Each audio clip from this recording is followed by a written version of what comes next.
Muy buenas tardes a todos y a todas.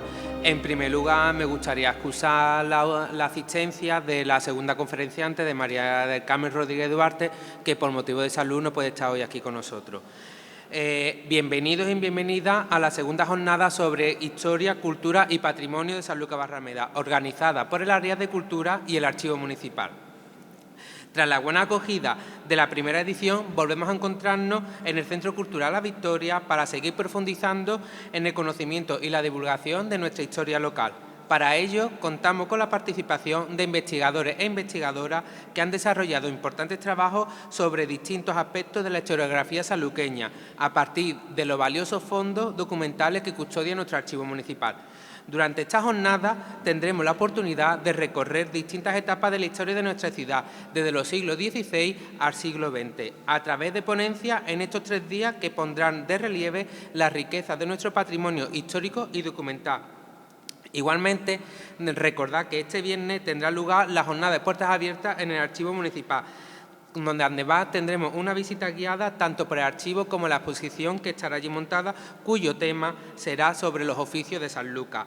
Para visitas, que son visitas concertadas, hay que registrarse y mandar la solicitud al correo electrónico archivo@sanlucardebarrameda.es.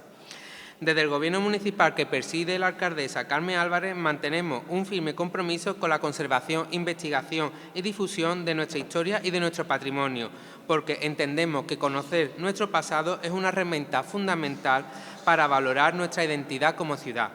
Quiero agradecer la participación de todos los ponentes, así como el trabajo realizado por el personal del Archivo Municipal y del Área de Cultura para hacer posible esta jornada. Muchas gracias por vuestra asistencia y espero que disfrutéis de estas interesantes sesiones.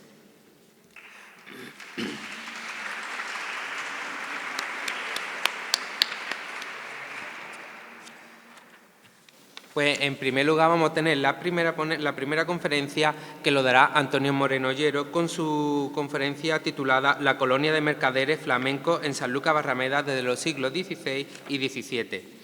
Antonio Moreno, para quien no lo sepa, es doctor en Historia y ha desarrollado una dilatada trayectoria académica y docente.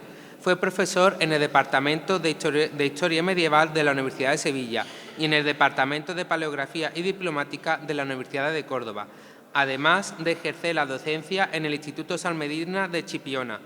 Su labor investigadora se ha centrado principalmente en el estudio de 2 importantes señoríos nobiliarios, el de los Fernández de Velasco en Burgos y el de los Medina Sidonia. Fruto de estas investigaciones son obras de referencia como Sanlúcar de Barrameda a fines de la Edad Media, resultado de su memoria de licenciatura, y la Casa de Velasco en la Baja Edad Media, basada en su tesis doctoral. Asimismo, es autor de numerosos artículos especializados sobre los dominios señoriales de los condes de Haro y duques de Fría, así como sobre diversos aspectos de la historia de su ciudad natal, Sanlúcar de Barrameda, entre ellos el conocido trabajo El enigma de las covachas. En los últimos años ha enriquecido aún más la historiografía local con publicaciones como El insólito divorcio de la duquesa doña Ana de Aragón, Vecinos, Calle y Oficio de Sanlúcar Barrameda y el convento de Santa María de Barrameda y Fray Felipe de la Caridad, además de continuar aportando valiosas investigaciones a través de numerosos artículos científicos. Desde el Ayuntamiento de Sanlúcar queremos expresar nuestro reconocimiento y agradecimiento a Antonio Moreno Ollero por su rigurosa labor investigadora y su permanente compromiso con la difusión y el conocimiento de nuestra historia, contribuyendo de manera decisiva a preservar y poner en valor el patrimonio histórico y cultural de nuestra ciudad. Espero que os guste.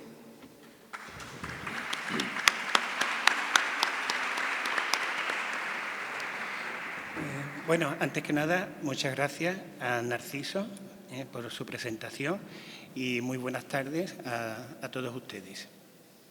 Ya el año pasado, en las primeras jornadas sobre historia, cultura y patrimonio, ¿se me oye bien? Vale. Historia, cultura y patrimonio en los fondos documentales del Archivo Municipal, la profesora María Grove Gordillo trató el tema de la colonia de mercaderes ingleses en Sanlúcar. Hace poco, con motivo de la visita de los bretones a Sanlúcar, hablé en el Palacio Ducal sobre la presencia de los mercaderes de Bretaña en nuestra ciudad entre los siglos XIV y XVII. Queda, pues, abordar una colonia muy importante, casi tanto como la de los franceses o bretones, como fue la colonia de los mercaderes flamencos, los comerciantes originarios de Flandes, que hoy día es una región de Bélgica. Este es el tema de mi exposición, los mercaderes flamencos en Sanlúcar de Barrameda en los siglos, desde el siglo XV, XVI y XVII. ¿Cuándo podemos fechar la aparición de la presencia de los flamencos en Sanlúcar? Hay que situar la presencia de estos mercaderes extranjeros, también bretones e ingleses, en el contexto de la ruta marítima comercial que unía la Europa del Norte con las ciudades italianas a través del estrecho de Gibraltar, que se consolidó a partir de la batalla del Salado en 1340 y que tuvo en la ciudad de Sevilla una de sus principales escalas.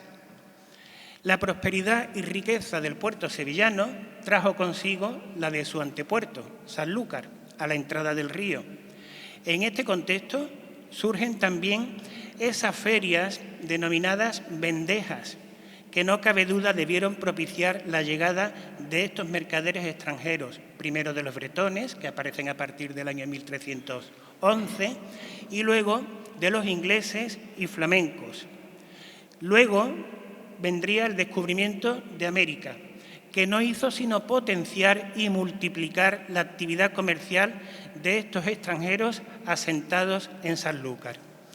Todo esto sin olvidar el importante apoyo, estímulo y amparo de los señores de la ciudad, los duques de Medina Sidonia, que se encargaron de convertir Sanlúcar en un emporio comercial de primer orden y fomentaron la llegada y asentamiento de mercaderes extranjeros, dándole facilidades de todo tipo.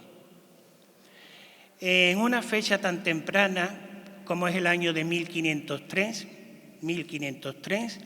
tenemos noticias de un cónsul de los flamencos, ya en ese año, un cónsul de los flamencos, el representante legal de la comunidad, de la colonia.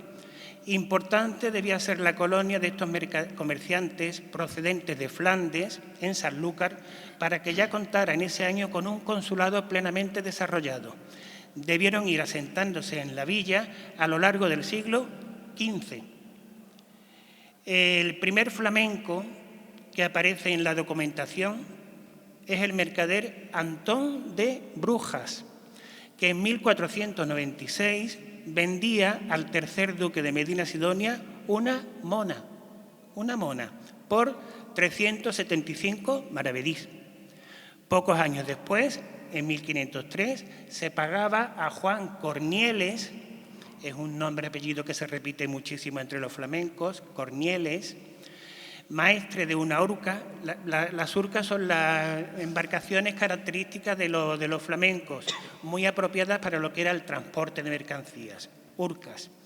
Pues este señor era maestre de una urca que cobró al duque 750 maravedís por el flete, el transporte de un baño que trajo desde Flandes a Sanlúcar para el mismo duque, el tercer duque, don Juan de Guzmán, que al mismo tiempo este duque, que fue de los más, diremos, mercaderes de todo el linaje de los Guzmanes, don Juan de Guzmán, este señor tenía agentes comerciales en el mismo Flandes, tenía 2 agentes comerciales en el mismo Flandes. Y conforme avanza la primera mitad del siglo XVI, la presencia de hombres llegados de Flandes aumenta de manera significativa, especialmente ya en la segunda mitad del siglo XVI y primeros años del siglo XVII. Junto a los tejidos y la madera, los comerciantes flamencos ofrecían un surtido realmente amplio y diverso de artículos y mercancías. Enumero un poquito las mercancías que vendían: cofres, cuchillos, muchísimos cuchillos, espejos de acero, saleros, peines de marfil, candeleros, candados, pólvora, papel, brea, sebo, cera, plomo, hierro, recados de escribir, etcétera, etcétera. Estos flamencos pusieron al alcance de la familia ducal y de la población de Sanlúcar en general una amplia gama de artículos, utensilios y enseres propios de una sociedad preindustrial tan refinada, próspera y burguesa como era la de los Países Bajos en los siglos XVI y XVII, muchos de los cuales no se conocerían en el Reino de Castilla.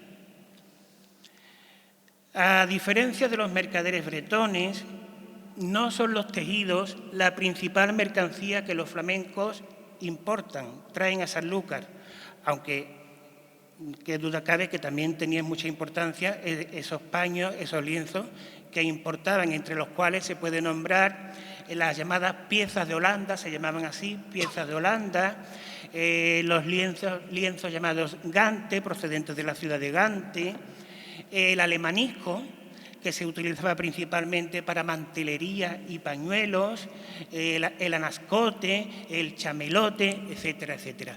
Pero más importante que los tejidos, la principal mercancía que llegaba a Sanlúcar en las urcas de los flamencos era la madera. Todos los mercaderes originarios de Flandes comercian con esta materia prima.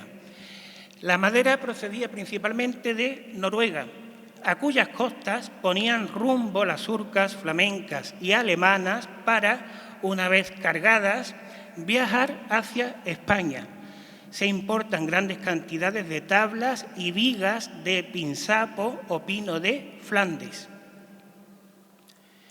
Si hay un mercader flamenco que sobresalió en la venta de madera en los años centrales del siglo XVI, ese fue Jos Los Carte. En 1543 ya había solicitado la vecindad en Sanlúcar. Vivía en la calle Ancha, en la que tenía un mesón. Jos Los Carte vendía gran cantidad de madera para todas las obras y construcciones del duque. En el negocio de la madera le sucedería primero su mujer, que también era flamenca, Isabel Los Carte, y luego su hijo Gaspar, que ya nació en Sanlúcar. Su hijo Gaspar Los Carte, que llegaría a ser concejal, regidor del Cabildo sanluqueño y cónsul de los flamencos. Gaspar Los Carte. Un género de madera traído de Flandes que se hizo imprescindible en la industria del atún y del vino fueron los tripitrapes. Un nombre muy curioso, parece un trabalengua, tripitrapes, que no son sino las piezas de madera, las duelas, que se utilizaban para hacer los fondos de los barriles y las botas, y que probablemente el nombre derive del nombre flamenco, que se castellaniza, se vulgariza y se convierte en tripitrape. Hubo años en los que la mayor parte de la madera que traían las urcas flamencas eran tripitrapes, para los barriles de atún que necesitaba el duque y para las botas de vino de Sanlúcar de Barrameda. Junto con este señor, Jos Los Carte, otros importantes mercaderes flamencos, vendedores de madera, en los años 50 y 60 del siglo XVI, fueron Juan Bambel y Antonio Esquipe. Estos dos vivían en la calle de los Bretones. En la calle de los Bretones no solamente vivían bretones, había también extranjeros de otras procedencias y, por supuesto, también naturales. En el último cuarto del siglo XVI destacan los nombres de Carlos Malaparte, Martín Búcar y su hijo Jos Búcar y Nicolás de la Piedra. Todos ellos se avecindaron, solicitaron la vecindad en Sanlúcar. Y el último que he nombrado, bueno, el penúltimo, Jos Búcar, llegó a dar nombre a la actual calle Castelar, la callejuela que de la portería del convento de Regina iba a la playa, donde este señor, Jos Búcar, tenía su casa y su corral de madera. La mayor parte de los mercaderes flamencos, la gran mayoría, tienen corrales de madera, almacenes, situados principalmente en la calle Bolsa y en la calle Trasbolsa. Luego veremos por qué en la calle Bolsa y Trasbolsa. La importancia que adquiere la madera en la actividad comercial de los flamencos en Sanlúcar explica que los flamencos se hicieran con el control de esta renta, propiedad del duque de Medinasidonia. En los primeros años se arrendaba en unos 140.000 maravedíes anuales y en los últimos años del siglo XVI ha aumentado hasta 400.000 maravedíes. Eso ya denota la importancia de esta renta de la madera. En la documentación estudiada, tanto en el archivo municipal, principalmente en las actas capitulares, como en el archivo ducal de Medinasidonia, nos encontramos con algunos mercaderes flamencos que en ocasiones figuran bajo la denominación alternativa de merceros. Según el diccionario de la RAE, un mercero es aquella persona que comercia en artículos de mercería, es decir, cosas menudas y de poco valor o entidad, como alfileres, botones, cintas, etc. Efectivamente, así es. El primer mercero con el que nos vamos a encontrar en los años 40 del siglo XVI es un tal Pasquín. En la tienda de Pasquín se podía encontrar de todo, una gran variedad de artículos. Su tienda surtía a la contaduría ducal, la secretaría, las oficinas principales administrativas, de todo lo necesario. Plumas para escribir, ovillos de hilo de cartas, oblea, papel, tijeras, tinteros de plomo, etc. Y para la cámara de la duquesa y sus damas, hilo de coser, agujas, botones, tijeras y miles de alfileres y clavos.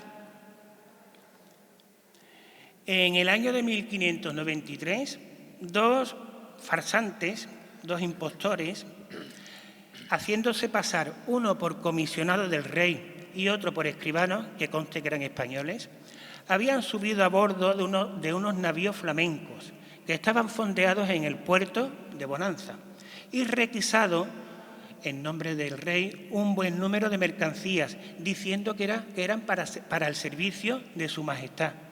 Se hicieron con gran cantidad de quesos, barriles de manteca y tocino, jamón realmente. Efectivamente, entre los productos comercializados por los mercaderes flamencos ocupan un lugar especial los quesos, los perniles, el jamón y la manteca de Flandes. La despensa ducal compraba muchísimos quesos, perniles y mantecas, muchísimos, y toda la población de Sanlúcar en general. Tanto es así que los precios de los quesos, de la manteca de Flandes, etcétera, los precios los fija el ayuntamiento.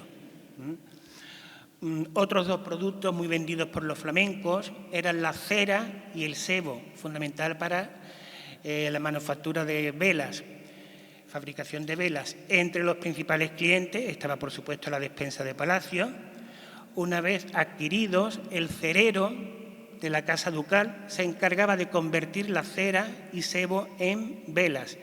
En todo el barrio de la Ribera, o sea, lo que era el barrio bajo de Sanlúcar, eran los flamencos los encargados de vender la cera para las velas. En la parte alta, en lo que era la villa, la zona amurallada con sus arrabales, los vendedores eran los naturales nativos de Sanlúcar. Entre los criados extranjeros de la Casa Ducal, que tenía muchos extranjeros, la Casa Ducal, pues sobresalían en cuanto al número los flamencos. Todos o casi todos los artilleros que trabajaban al servicio del duque de Medinasidonia en el castillo de Santiago y en sus galeones y carabelas tenían una flota de cerca de unos 15 navíos. Los duques en estos años eran de esta procedencia, todos eran flamencos. Como por ejemplo recuerdo a Gomar d'Amberes, el más conocido, que solicitó la vecindad muy temprano. En 1536, entre los músicos de la capilla del duque, había 4 chirimías flamencos, chirimías músicos que se dedicaban a tocar instrumentos de viento. Estos eran Francisco de Flandes, Antonio de Flandes, Salvador de Flandes y Juan de Flandes. La capilla contaba también con un tañedor de órganos, Francisco Jonge. Estos músicos debieron de ser contratados en los mismos Países Bajos, para ir a servir a la corte de los duques de Medina Sidonia en Sanlúcar. También entre los plateros que trabajaban para la casa del duque figuran flamencos. En los años 30 del siglo XVII tenemos noticias de dos plateros alemanes, Jacob Klaus, que aparecerá como Jacobo Nicolás, ya castellanizado su nombre, y Andrés Olfey. Este último, Andrés Olfey, aparece en el Padrón de Vecinos de 1645 y vivía en la calle de la Bolsa, casi ya en el último tramo, en la calle de la Bolsa. Este platero realizó, se puede hoy día contemplar y recrearse en él, realizó el frontal de plata del altar mayor de la Cofradía del Santísimo Sacramento en la iglesia parroquial. Además está firmado por él, Andrés Olfey. En 1562 encontramos también un relojero reparando los relojes de la cámara del duque. Y en el Cabildo del 3 de agosto de 1611, los regidores, los concejales, considerando que no había persona que tenga cuidado de aderezar, de arreglar el reloj de esta ciudad que estaba en la torre de la parroquia de la O, por cuya causa nunca anda compuesto y las horas no las da nunca cuando las tiene que dar, pues nombraron a un flamenco que era maestro relojero. Lo nombraron como relojero del Cabildo, Jacques Rodart. Entre los criados más cercanos a la persona del séptimo duque de Medina Sidonia, que gozaron de su confianza, ocupa un lugar preeminente su barbero, el barbero Alberto Lumel, quien lo acompañó en la expedición de la Armada Invencible, porque este es el duque de la Armada.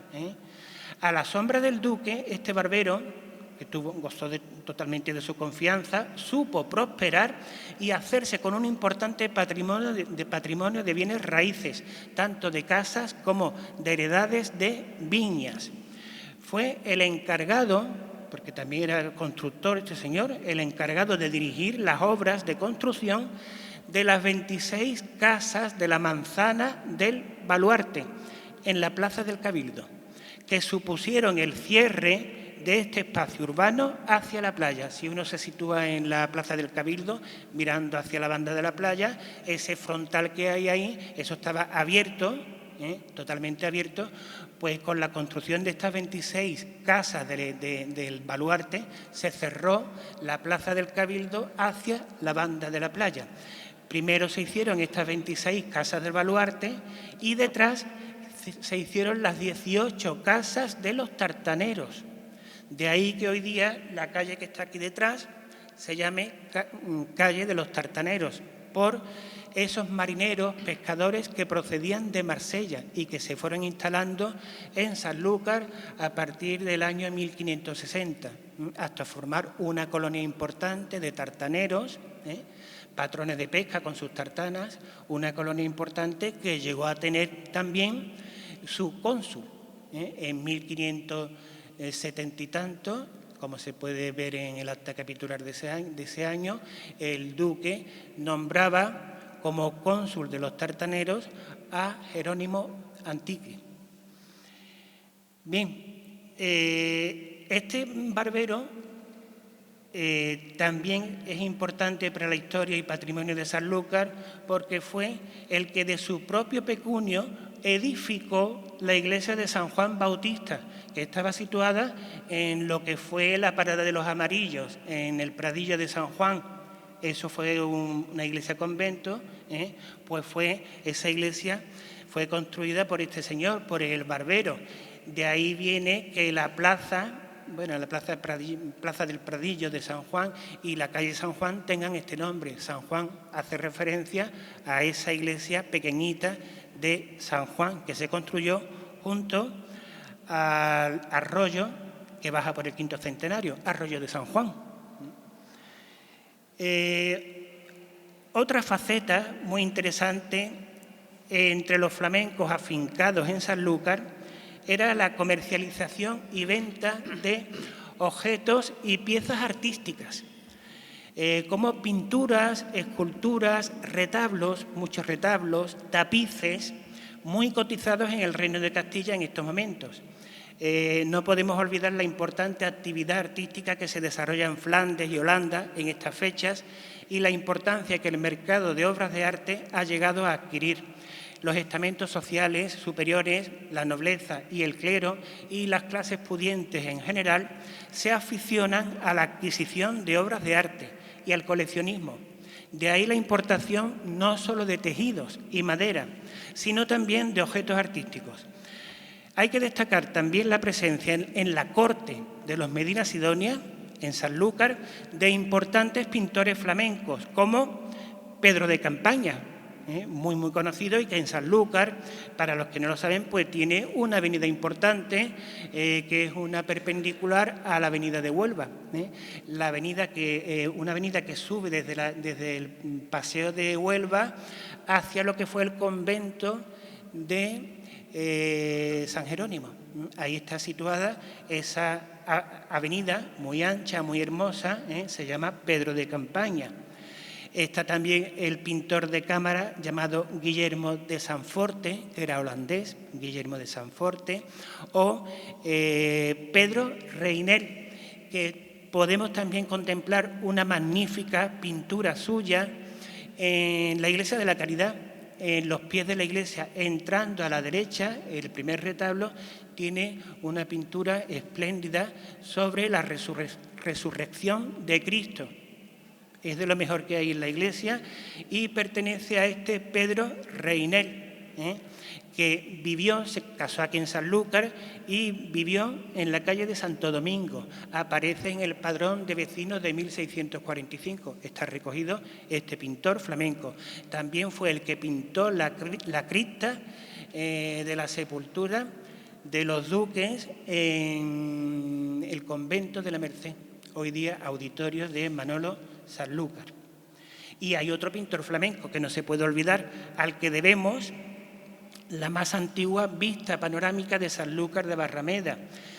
A este lo conocemos casi todos. Se trata de Antonio de las Viñas, al cual en 1567 se le pagaron 50 ducados por hacer varios dibujos de varias ciudades de Sanlúcar, entre ellas el dibujo de Sanlúcar de Barrameda, que es del año 1567, y se puede decir que es la primera representación gráfica de Sanlúcar de Barrameda. Es una vista magnífica de Sanlúcar tomada desde el mar. Se ve en primer término el barrio bajo, el barrio de la Ribera, y ahí se ve muy bien cómo la plaza del Cabildo, la plaza de la Ribera, está abierta al mar, a la banda de la playa, y ya al fondo se ve la calle de los Bretones, incluso se adivina las covachas y subiendo pues los grandes monumentos de Sanlúcar, el palacio, las iglesias, el castillo, etcétera, etcétera. Antonio de las Viñas. Bien, hasta aquí hemos hablado de las mercancías que los flamencos traían a Sanlúcar. ¿Qué es lo que se llevaban? ¿Qué es lo que se exportaba de Sanlúcar hacia afuera? ¿Qué exporta Sanlúcar por mano de estos comerciantes de Flandes? Los dos productos más demandados por los maestres de las urcas flamencas que llegaban al puerto de Bonanza eran, como todos sabemos también, antes que nada, el vino y la sal. El vino y la sal. Descargaban toda la madera y tejidos que traían y volvían a su tierra cargados de estas dos mercancías. En el Cabildo de 1620, en el acta capitular, los regidores se asombraban de que, siendo Sanlúcar un sitio donde se fabricaba tanta cantidad de sal, esto es lo importante, que hablan de que se fabricaba mucha sal, pues se vendiera aquí la sal más cara que en los pueblos del interior, siendo Sanlúcar un lugar donde se fabricaba la sal. La mayor parte de la sal, de las salinas de Sanlúcar, donde se incluían también las de Trebujena y las de la otra banda, las de Almonte, estaban las salinas de Poniente, que eran las de Poniente, eran las de Sanlúcar de Barrameda, si no me equivoco, no, perdón, las de Levante eran las de Sanlúcar de Barrameda y las de Poniente en la otra banda, enfrente, las de Almonte. Y subiendo el río pues estaban también las salinas de Trebujena. Junto con las urcas flamencas, al puerto de Bonanza arribaban también navíos procedentes de Alemania, Dinamarca, Noruega, Escocia. Llegaban cargados de madera y salían cargados de sal. La comercialización de toda la sal del duque. El duque reunía una gran cantidad de sal porque todos los propietarios de salinas de Sanlúcar, de la otra banda, de Almonte y de Trebujena, tenían que pagar al duque lo que se llamaba el tributo, por la propiedad de esas salinas, con lo cual él se hacía con una gran cantidad. Pues la mayor parte de la sal de las salinas del duque, la que no se destinaba a las almadrabas de Conil y Zahara, la mayor parte salía hacia afuera, hacia el extranjero.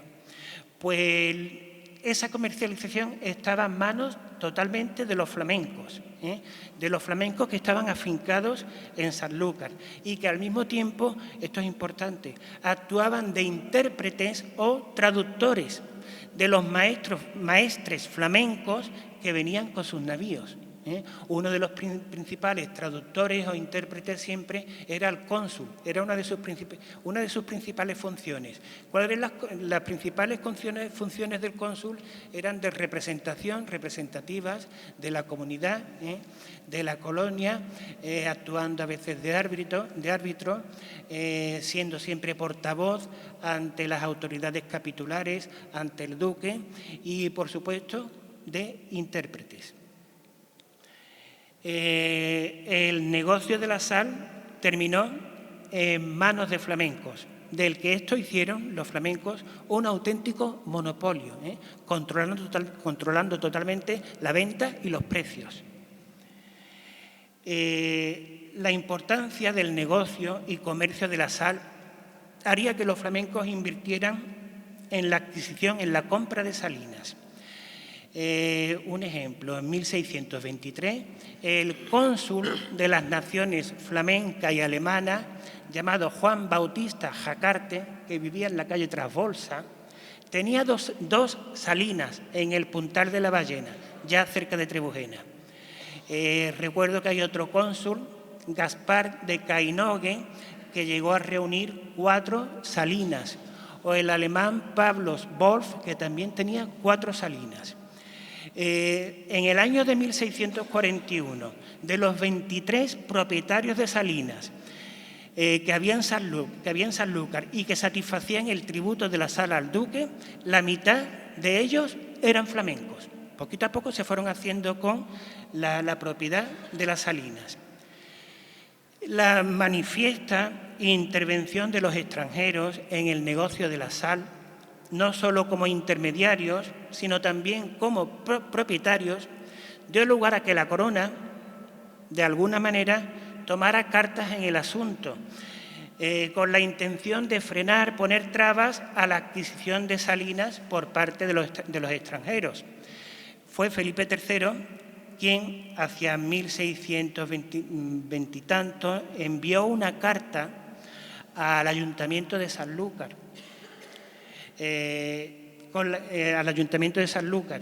y las autoridades capitulares respondieron que estudiarían esa carta y le enviarían su parecer acerca de su contenido.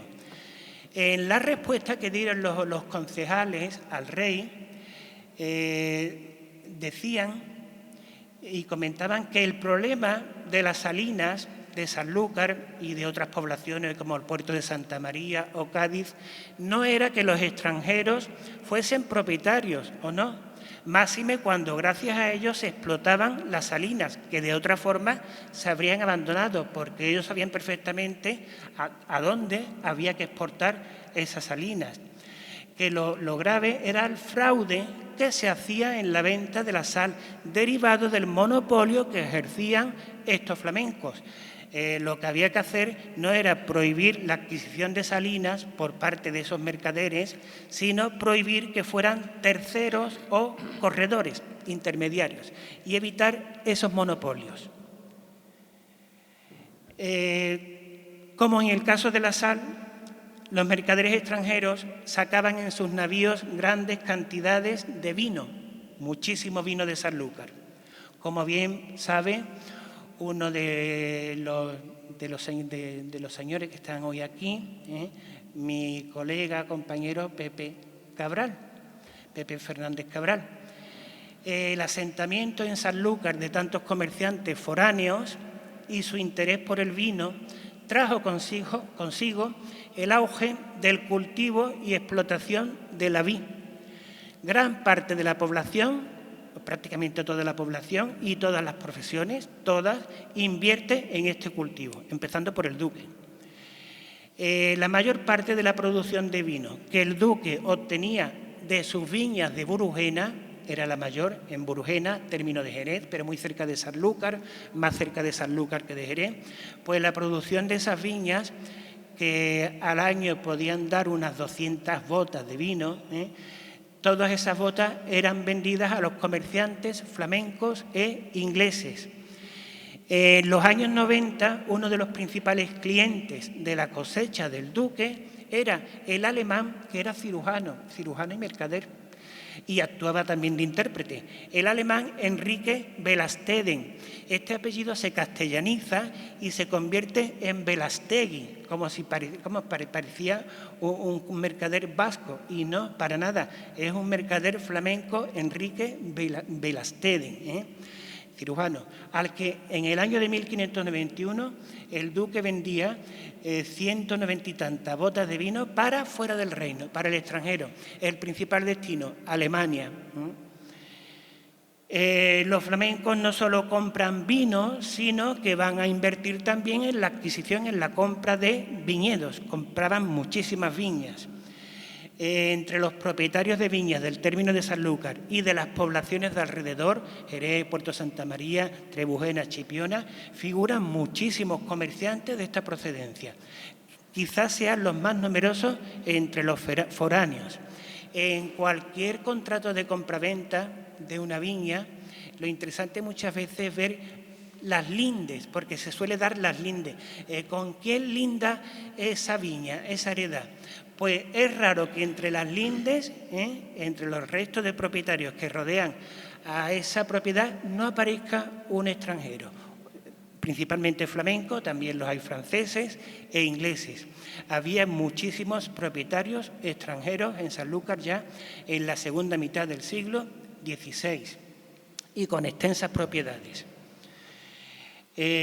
También es muy interesante saber que en las visitas, inspecciones de bodegas que hacían los almojarifes, los agentes de la aduana del duque, para inspeccionar, saber qué vecinos habían pagado la alcabala, es un impuesto que grava un 10% a la mercancía vendida y que pagaban los vendedores.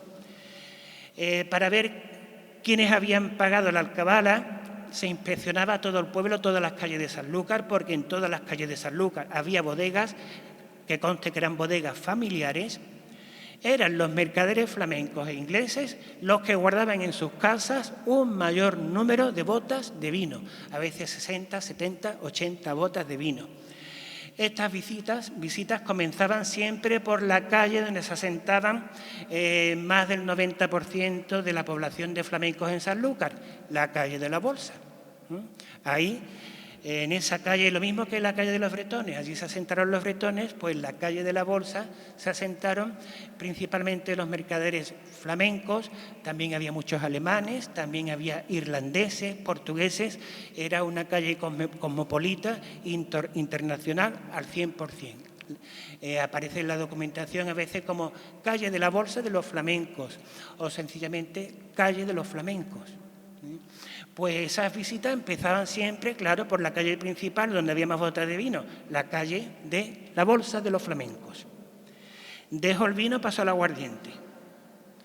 Una bebida en cuya elaboración los flamencos se mostraron unos consumados expertos, y yo casi me atrevería a decir que fueron ellos los que introdujeron el consumo, el cultivo de la fabricación del aguardiente en Sanlúcar, pues se mostraron muy expertos los flamencos en el aguardiente obtenido del vino. No en vano, todos los aguardenteros, pero todos que había en Sanlúcar, eran flamencos y se concentraban principalmente en la esquina de la calle de la Bolsa, en la esquina en el cruce entre la calle de la Bolsa y la calle de la Mar, hoy día calle de la Mar, que no en vano también en el padrón de vecinos de 1645 esta calle aparece como con el nombre de calle de la Aguardentería. Pues el negocio lo llevan los flamencos.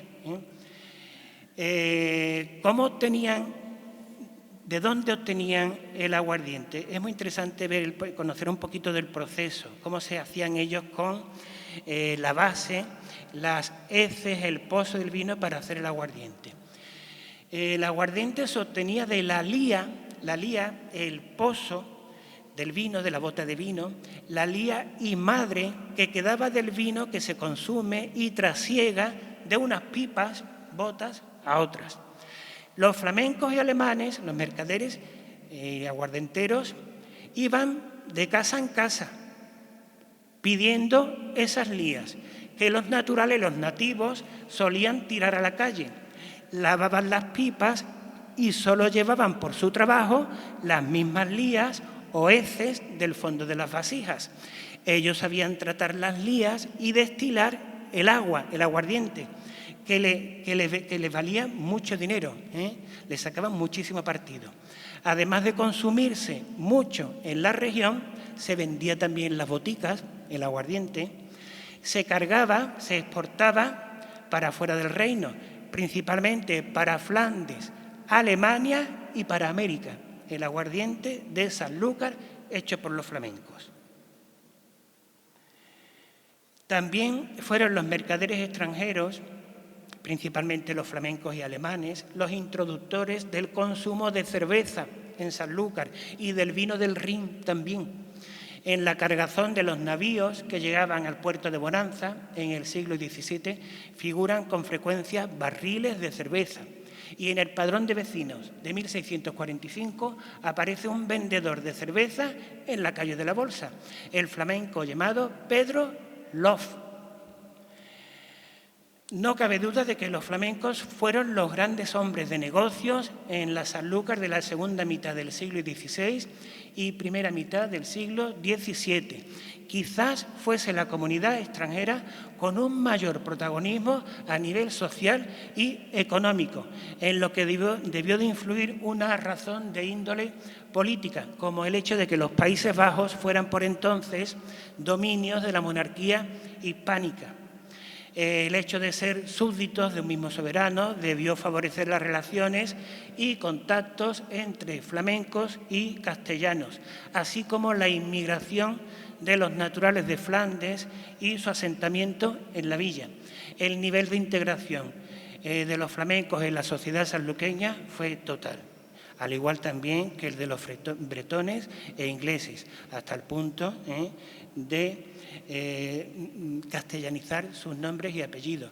Aparte de que normalmente cuando pedían vecindad, uno de los requisitos que pedía el cabildo sanluqueño, aparte de que llevara ya años viviendo en Sanlúcar, residiendo en Sanlúcar, que estuviese casado con una mujer sanluqueña. Aunque había muchos que también venían con sus mujeres, pero muchos casaron con mujeres sanluqueñas, que era una forma también inteligente para buscando la integración de esos mercaderes que pedían la vecindad. Es importante señalar que en el conjunto de los flamencos que aparecen en Sanlúcar de Barrameda por estos años, habría que distinguir entre aquellos que están de paso, como eran los maestres de las urcas, que llegaban al puerto de Bonanza para descargar y cargar mercancías, y los que residían durante largas temporadas en la ciudad, como eran los llamados residentes o estantes, que estaban en Sanlúcar durante meses o años, y, por supuesto, los que pedían la vecindad, los vecinos. Respecto a la procedencia exacta de estos flamencos, la mayor parte procedían de Brujas, la ciudad de Brujas, Bruselas, Ostende, Gante y, muy especialmente, Amberes. Y la mayor parte de los alemanes venían de la ciudad de Hamburgo. El hecho de que en una fecha tan temprana como ese año de 1503 se tengan noticias de la existencia de un cónsul de la nación flamenca, aquí en Sanlúcar, nos habla de la importancia de esa colonia. Es evidente que la población de flamencos asentados debía ser ya importante, debía ser nutrida.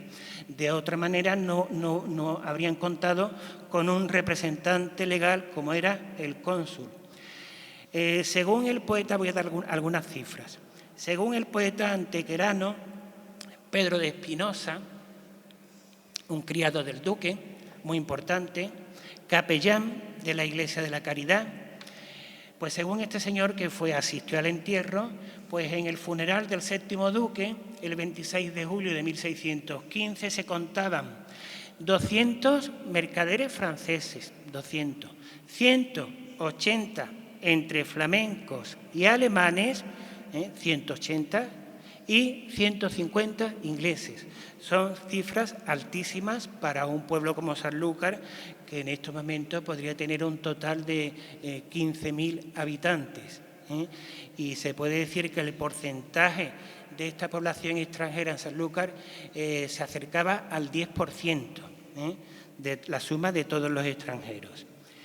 Si nos vamos al padrón de vecinos de Sanlúcar, que tanto nombro, porque lo estudié con mucho detalle y muy exhaustivamente y con mucho cariño, pues según este padrón de vecinos, no voy muy rápido como en otras ocasiones porque sé que detrás de mí, desgraciadamente, hoy no va nadie, entonces voy más relajado, más tranquilo que en otras ocasiones porque no estoy preocupado por el tiempo y espero que ustedes me lo perdonen.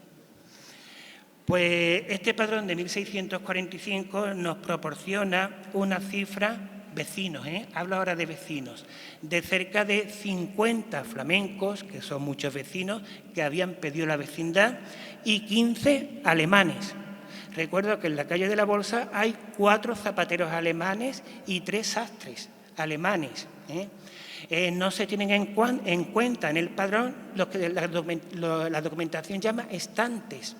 Son los que están durante meses, a lo mejor un año, y luego se van sin llegar a solicitar la vecindad, o los que sencillamente estaban de paso, como dije antes, los maestres de las urcas.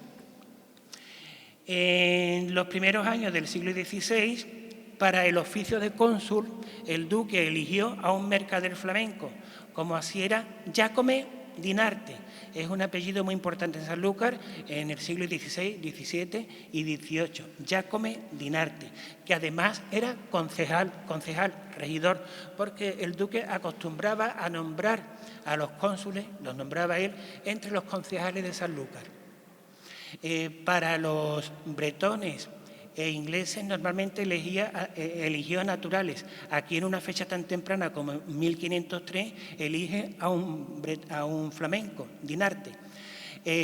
Años más tarde el oficio de cónsul lo ejercía su hijo, Juan Dinarte, que también era regidor, concejal del ayuntamiento.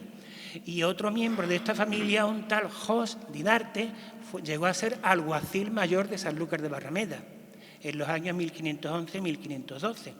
Años más tarde tenemos al que nombré antes, Gaspar Loscarte, flamenco natural de Sanlúcar de Barrameda, como dice la documentación, que se presentó en el ayuntamiento con un mandamiento del duque para que todos los capitulares lo aceptaran como cónsul de la nación de los flamencos.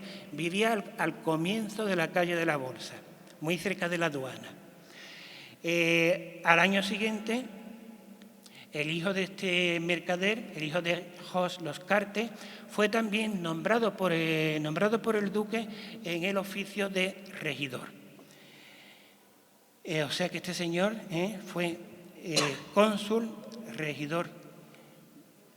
En 1594, años más tarde, tenemos otro flamenco, Juan Bambel, que fue muy importante, este flamenco, este mercader, que también se presenta en el ayuntamiento con su título de cónsul de la nación flamenca, que le había concedido el duque. Este va a ser el primer cónsul que no es solo cónsul de la nación flamenca, sino también alemana. Se nombra en la documentación como cónsul de la nación flamenca y alemana, lo que ya delata la importancia de la presencia de los alemanes en Sanlúcar de Barrameda, especialmente a partir de finales del siglo XVI, y que se van a integrar en esta colonia de flamencos. La documentación muchas veces, refiriéndose a un mercader flamenco, tanto lo puede nombrar flamenco como a veces alemán.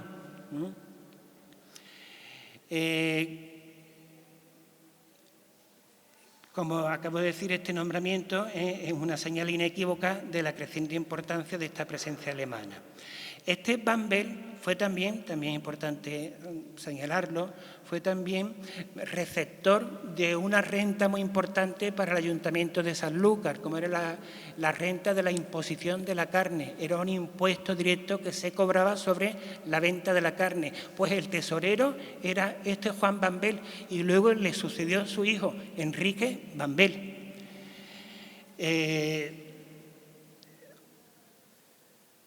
Son tantos los mercaderes flamencos que se asientan y avecindan en Sanlúcar, en la calle de la Bolsa, que como ya dije antes, esta calle va a recibir el nombre de Bolsa de los Flamencos por flamencos. En el año de 1591, en un cabildo del 20 de febrero, muy importante esta acta capitular, los regidores hablaron de la conveniencia de limpiar las calles de la ciudad y concretamente, lo dice así la documentación, la de los flamencos, la calle de los flamencos. No dice ya ni de la Bolsa, sino la calle de los flamencos. Por supuesto, los actos de limpieza de la calle correrían a cargo de todos los vecinos que tenían casas en ella, que son casas de trato, y no se me malinterprete, una casa de trato en esta época es una casa de huéspedes, pues hay muchísimos flamencos que la documentación llama hostalajeros o sencillamente hostaleros, que tenían casas de trato, casas en las cuales ellos albergaban a sus paisanos, a sus compatriotas, casas de trato, hostalajeros, y de ahí también hostalajero o hostaleros. También se establecieron los flamencos en la calle paralela, en la calle Trasbolsa, recibiendo esta calle en alguna ocasión el nombre de calle de la segunda bolsa de los flamencos. En esta última calle, en la Trasbolsa, había una plazuela que en 1626 se conocía por el nombre del cónsul flamenco, que en ella vivía, plazuela de Juan Bautista Jacarte, que era un señor que en su momento solicitó en el ayuntamiento que se le reconociera por hidalgo. Se decía que su bisabuelo había sido ennoblecido por el emperador Carlos V. Solicitaba que se le reconociera su estatus de hijodalgo y así se hizo. Y presentó además todos los documentos en pergamino. Este Juan Bautista Jacarte, el cónsul. Pues muy cerca de la vivienda de este señor, que vivía allá en la playa, se hallaba el puesto de los barcos, que no era otra cosa que un puesto de control aduanero para vigilar el contrabando, que era muy frecuente en Sanlúcar de Barrameda, y más en esta calle, dado el alto número de mercaderes extranjeros que en ella residían. Son muchísimos mercaderes flamencos los que fueron sorprendidos infraganti practicando el contrabando, especialmente uno que se llamaba Gabriel Gutiérrez, que probablemente se llamaría Gabriel, pero Gutiérrez seguro que no. El apellido ha sido castellanizado, pero él firma perfectamente, lo escribe perfectamente, Gabriel Gutiérrez. Como por ejemplo el mercader inglés Thomas Wall, pues también lo escribe perfectamente Thomas Wall. igual ya con G, no con W, en fin, que castellanizan sus nombres y apellidos, como este Gabriel Gutiérrez. Cuando el 12 de enero de 1631 se dictó por orden del rey un bando para que en un plazo de 3 días todos los comerciantes extranjeros que residían en Sanlúcar se presentaran ante el alcalde mayor a dar cuenta de todas las mercancías que les pertenecían y a enseñar los libros de caja donde registraban sus operaciones, el debe y el haber, este bando fue pregonado, pues ¿dónde se iba a pregonar? En la calle de los Bretones y en la de la Bolsa, precisamente las dos calles donde se concentraba el grueso de la población extranjera de la ciudad. Y estos mercaderes extranjeros eran obligados por las autoridades a que esos libros que contenían sus transacciones comerciales fuesen escritos en castellano y se multaba a los que lo escribían en su lengua. Tenían que estar en castellano.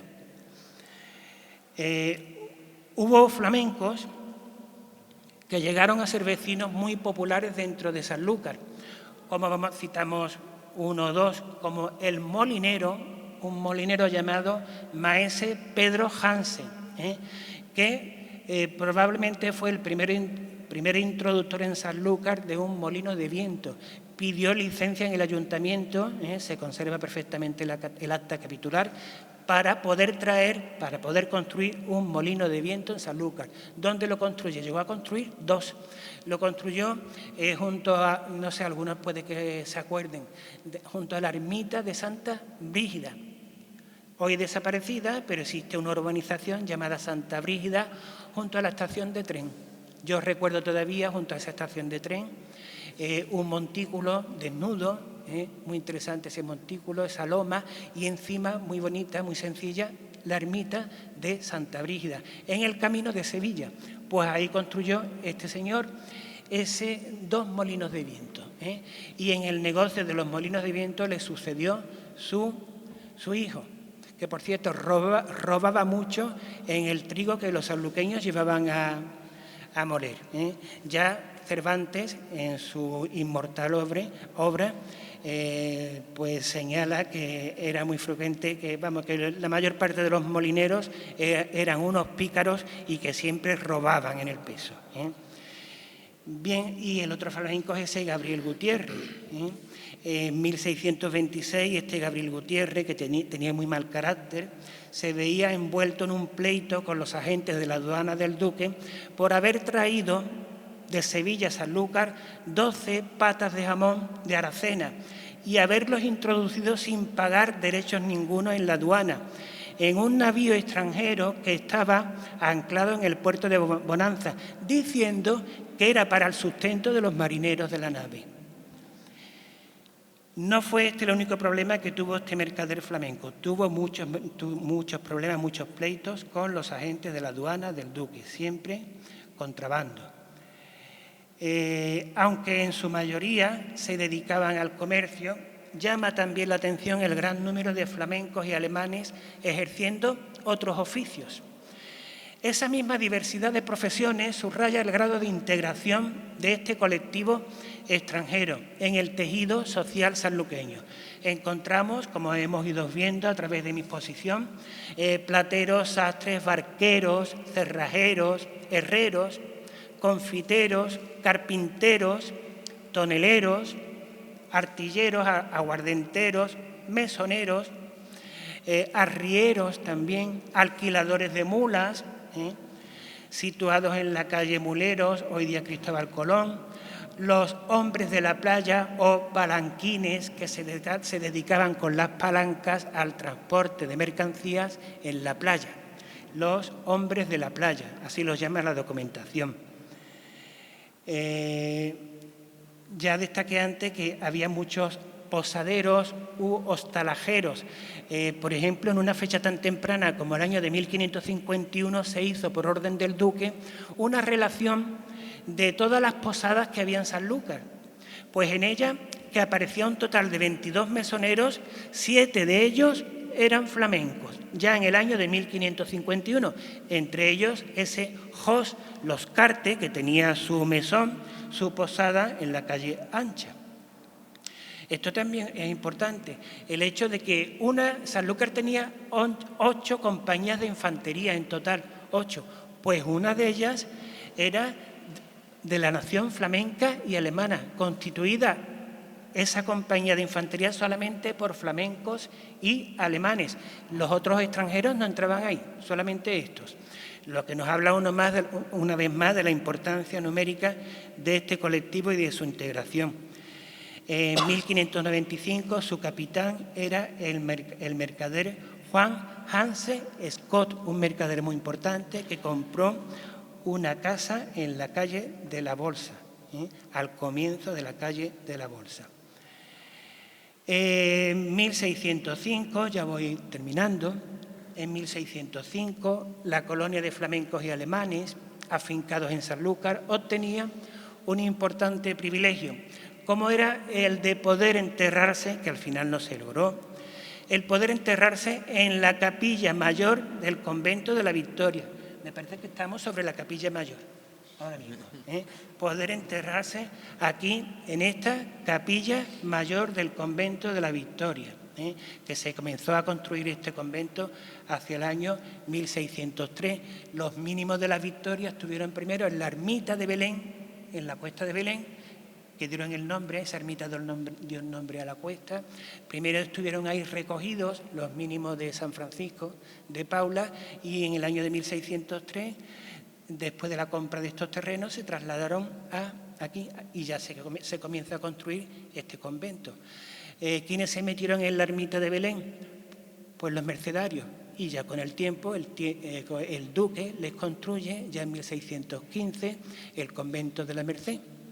O sea que esa ermita de Belén fue cuna de 2 grandes conventos en Sanlúcar, este de la Victoria y el de la Merced.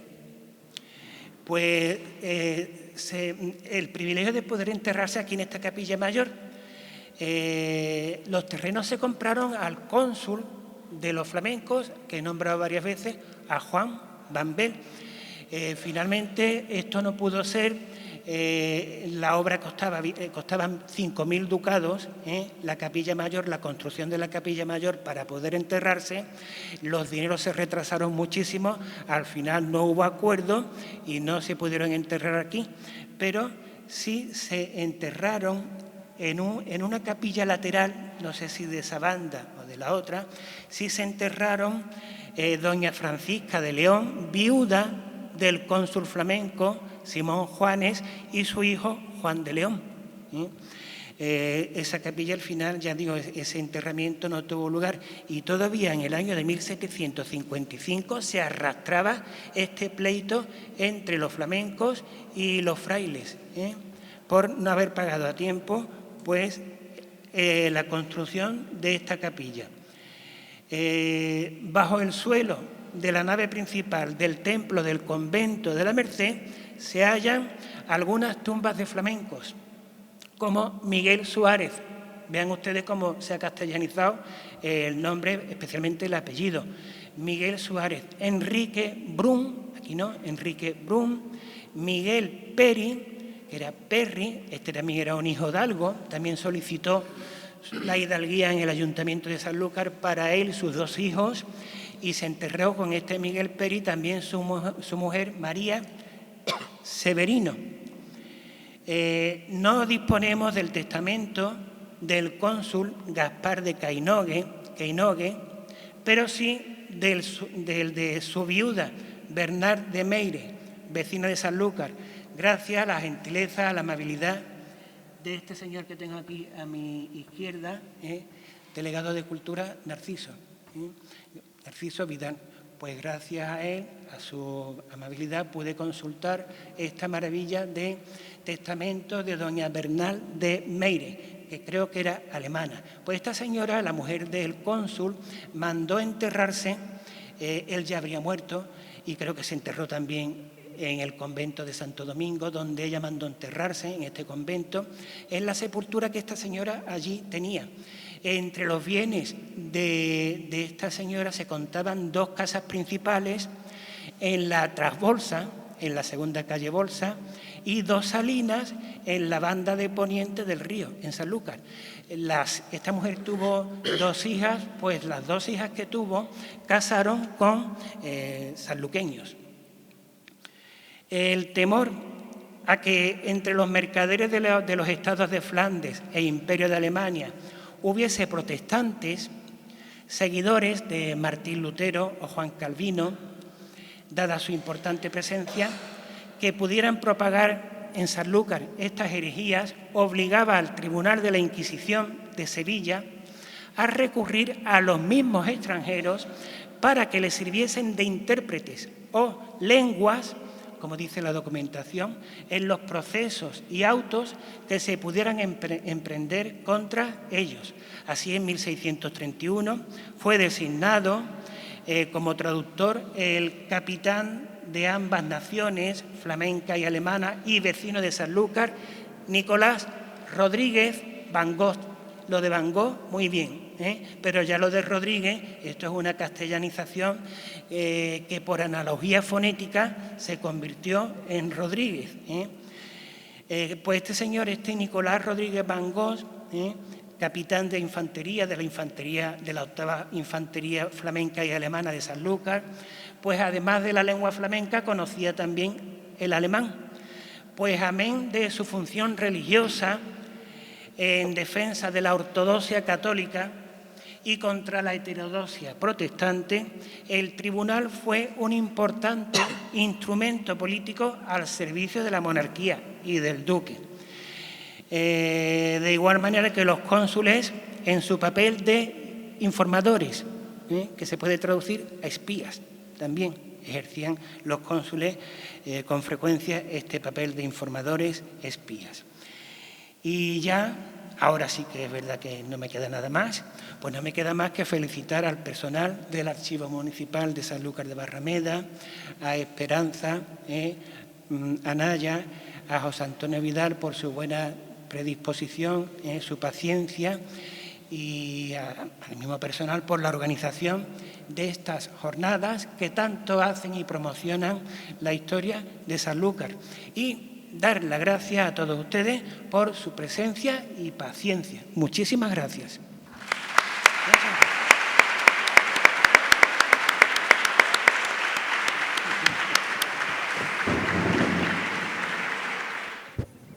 Sí, respecto a la pintura flamenca, que por ejemplo en otras partes de España, en Burgos, por ejemplo, hay muchísimas y de muy buena calidad, que se vinieron muchos pintores flamencos que tuvieron un gran recorrido.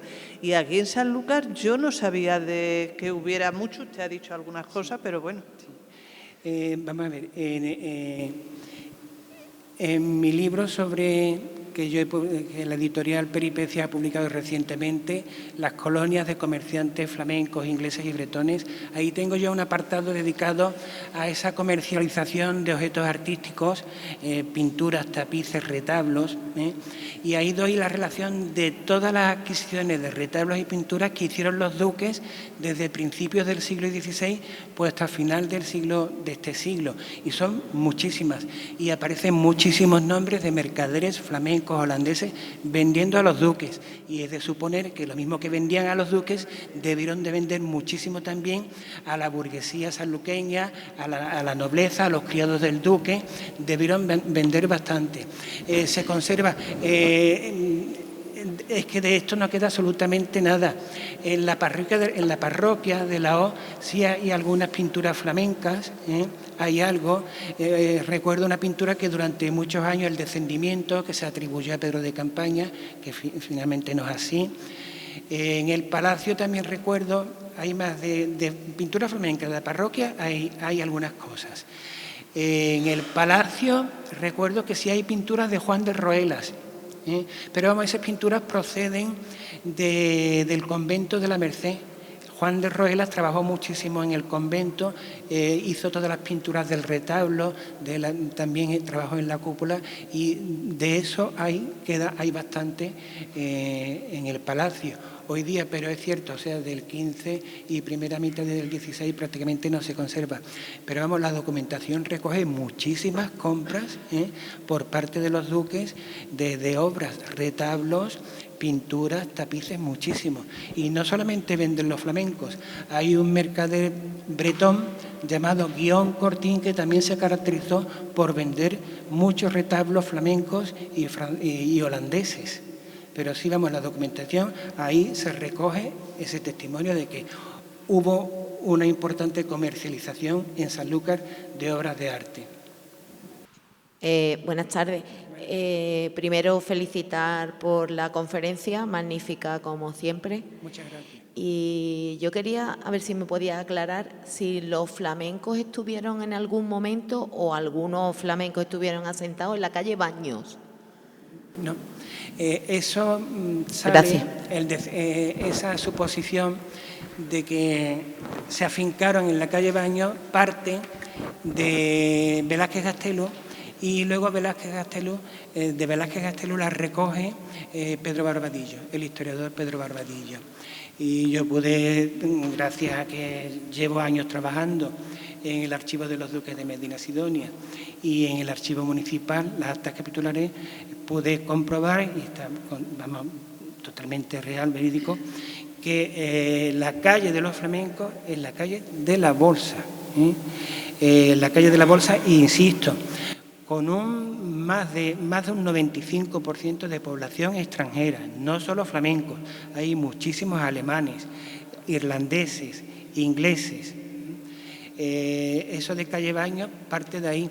Y luego no solamente la calle Bolsa, también en la calle Trasbolsa, también en la calle de las Cruces, también en la calle, realmente era un barrio de flamencos, también en la calle de Benegil, que lleva el nombre del cónsul inglés. Benegil es deformación de su apellido Benefil, del cónsul inglés, en la calle de las Cruces. En fin, la calle de la Mar, la calle de la Guardentería. Y luego mi sorpresa mayor fue lo que he nombrado aquí, en las actas capitulares, encontrarme en ese año de 1591 como los capitulares, el escribano del Cabildo se refería a la limpieza de las calles y nombraba principalmente la calle de los flamencos, ya no dice ni Bolsa. Y el importante detalle de decir que la mayor parte de las casas de esos flamencos son casas de trato para albergar a sus compatriotas.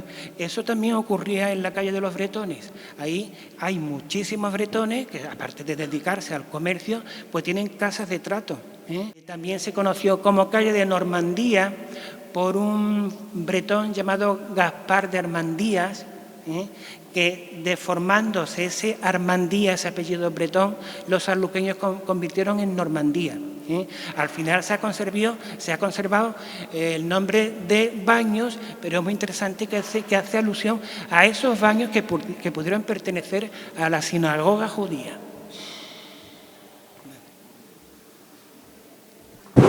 Sí.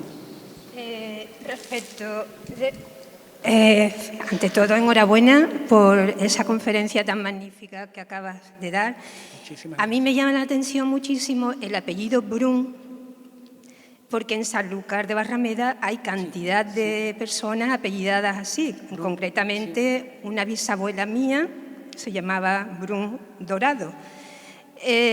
Curiosamente, cuando yo he indagado un poco sobre este apellido y demás, he visto muchísima profesión relacionada con el mar, siempre. Con el mar.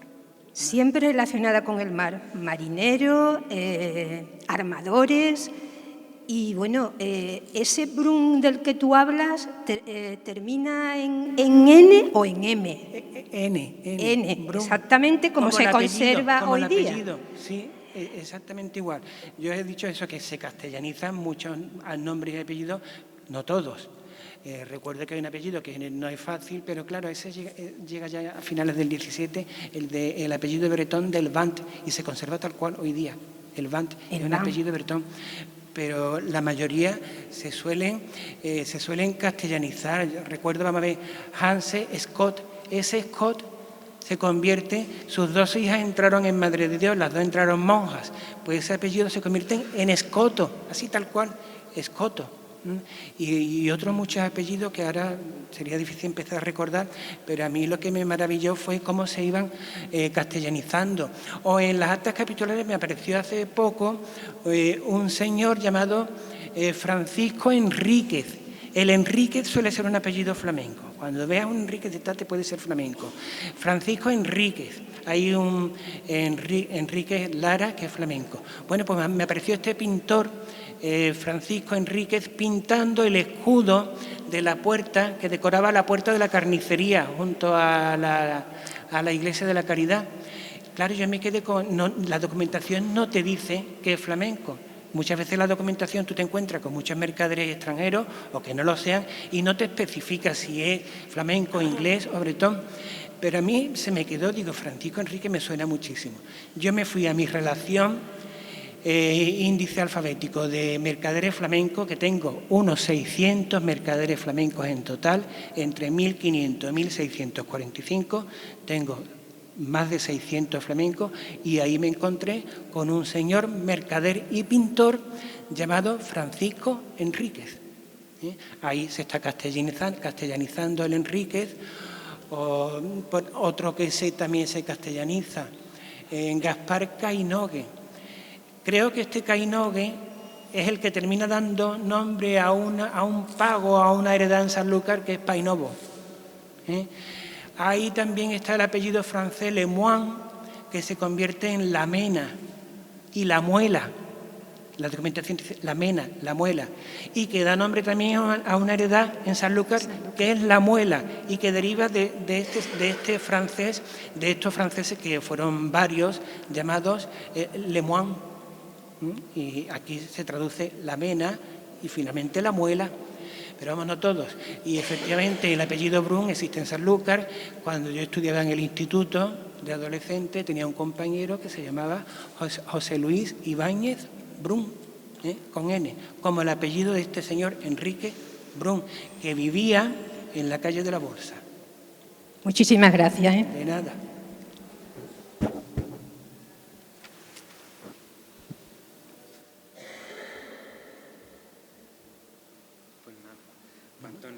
Pues muchísimas gracias. Hacemos esta entrega de este detallito. Estupendo.